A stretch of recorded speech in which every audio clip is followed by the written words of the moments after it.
In today's video, we are going to show you how to find your account number on Exness. Let's begin. Now, the first thing that you need to do is log in using your credentials. Inside the dashboard, I want you to hover in the left side panel. Click the Trading tab. There is going to be a drop-down menu, and then click the My Accounts. Now, in the My Account section, you need to choose if it's going to be the real account or the demo account. And to find the account number, choose the account that you wanted to find it. In my case, I'm choosing this one right here.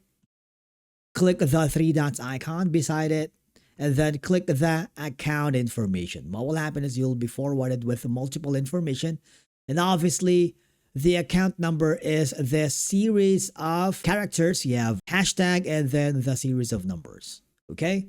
And that's it. That's how you find your Exness account number quickly and easily. Thank you so much for watching. We will see you again in the next video.